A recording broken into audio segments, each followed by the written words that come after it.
Alors, mes chéris, je vais vous faire la suite de l'histoire de la sœur. Elle est allée voir un prêtre parce que son mari a eu l'AVC. Il est guéri de l'AVC, mais les symptômes sont encore là. À cause de ces symptômes-là, le monsieur, il ne peut pas travailler hors de la maison. Il travaille à la maison. C'est ce qui fait que elle, quand elle va au travail le matin, le monsieur, il reste à la maison. C'est normal que s'il y a un truc qui traîne ou ceci, cela, c'est normal qu'il arrange. Mais la maman du monsieur, aujourd'hui, elle se comporte comme si la sœur était à l'origine de ce que son mari a eu.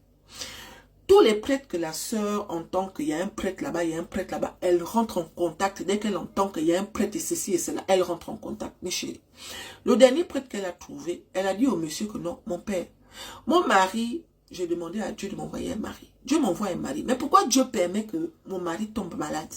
Pourquoi? Qu'est-ce qui s'est passé en fait? Je ne comprends pas. Et c'est comme ça que le prêtre lui dit que mais, tout le monde peut tomber malade. Effectivement. Mais oui, il y a aussi des maladies qui peuvent venir quand peut-être qu'on a fait des choses qu'il ne fallait pas. Un genre. Et c'est comme ça que le prêtre dit à son mari que vous devez vous confesser avant la prière. Parce que lui, il devait prier pour le mari. Il a dit au monsieur que vous pouvez vous confesser devant votre femme. Moi, ça ne me dérange pas. Si vous voulez que votre femme soit là pendant la confession, moi, ça ne me dérange pas. Mais vous avez aussi le droit de le faire sans votre femme. Et le monsieur a dit qu'il ne peut pas le faire devant sa femme. Il ne veut pas. La soeur a dit que, Aka, pourquoi tu ne veux pas te confesser devant moi? Non, parce que je ne veux pas. Elle a dit, ok. Mais depuis ce jour, la soeur est choquée en fait.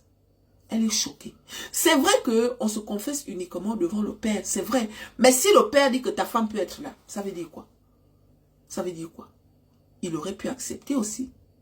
Ça ne veut pas dire qu'il se reproche de quelque chose. Mais pourquoi il refuse?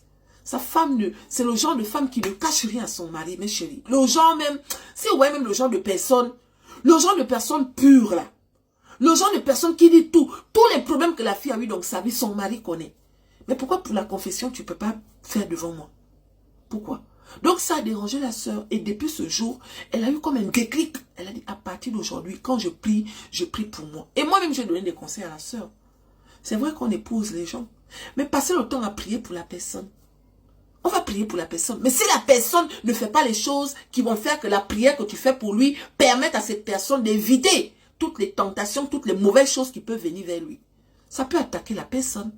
Donc la sœur aujourd'hui, elle est en position de je prie pour moi. Je demande à Dieu, Seigneur, si telle chose est bien pour moi, fais en sorte que ça se passe bien. Dans le cas contraire, rends-moi heureuse tout simplement.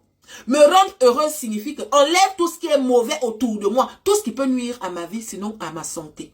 Vous voyez? Et les parents du monsieur se comportent avec la sœur comme si c'était elle qui avait fait en sorte que son mari tombe malade.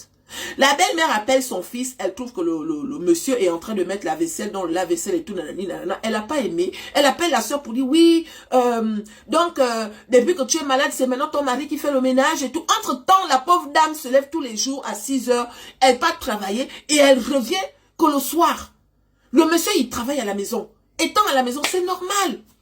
C'est normal. Je vous parle des Caucasiens, hein, je ne parle pas des Africains. Parce que les Africains, encore, on peut comprendre que, bon, c'est l'homme qui est assis, la femme, genre... Mais c'est quand même chez les Blancs, tout le monde participe. Elle dit que depuis que le monsieur est malade, elle ne savait pas. C'est depuis que le monsieur est malade qu'elle sait que le monsieur s'est repassé, qu'elle sait que le monsieur s'est fait ceci. Parce qu'avant, elle quittait son mari comme un roi, comme un prince. Et lui aussi, il profitait de ça. Voilà. Mais depuis qu'il est à la maison, là, c'est lui qui a dit que j'ai découvert un autre homme, que moi-même, je me dis que, wow. Donc, pendant que tu allais bien là, pourquoi tu ne faisais pas tout ça? Donc, c'est ça, mes chéris. Elle va lire les commentaires. Hein, elle a juste besoin de conseils, tout va bien, mais il y a quand même eu ce truc-là, et jusqu'à présent, son mari ne guérit pas. Il ne guérit pas, malgré les prières, malgré les jeûnes, malgré tout ce que la sœur fait, le monsieur ne guérit pas. Vous voyez, ses parents voulaient l'emmener voir un guérisseur. La sœur a dit non, moi je suis quelqu'un qui prie, je ne rentre pas chez les guérisseurs, façon, sinon Dieu ne va pas me répondre. Vaut mieux, tu continues de prier avec moi, et puis voilà. Il prend les médicaments, tout ça, mais bon, en tant qu'Africaine, nous, voilà, tu vois, non. Donc c'est ça, mes chéris. Elle va lire tous vos commentaires. Hein? La vie n'est pas facile. Le conseil que je peux vous donner, les filles, quand vous êtes en contact avec une personne, même si que vous priez pour la personne, ne priez pas pour la personne comme si vous étiez à la place de la personne. Chacun porte sa croix. D'accord? Tu pries pour toutes les personnes qui sont avec toi. D'accord? Tu pries pour les gens que tu aimes, oui. Mais ces personnes-là ont aussi des responsabilités. Je ne peux pas passer mon temps à prier pour toi alors que toi, tu passes autant à faire des choses qui ne se font pas. Parce que si le malheur vient s'abattre dans ta vie, alors que je prie pour toi, ça veut dire que quelque part, tu n'es pas saint. Les prières que je fais pour toi ne t'atteignent pas. Pourquoi? Parce que tu n'es pas saint, parce que tu n'es pas propre. Donc, des fois, quand ça arrive comme ça, il faut prendre les choses comme elles se présentent. Dieu, il ne peut pas te donner quelque chose de bien et permettre que cette chose-là devienne comme ça. Et des fois aussi, il a fait ça parce que il veut peut-être que, voilà, que ton mari reste comme ça. Donc, à force de prier pour lui, pour qu'il guérisse là, si ça se trouve, il va te glisser entre les mains. Hein. Que Dieu me pardonne et n'interprétez pas mal ce que j'ai dit. Je suis juste en train de faire des suppositions, un genre. Voilà. La sœur, c'est une femme qui travaille. Voilà quoi.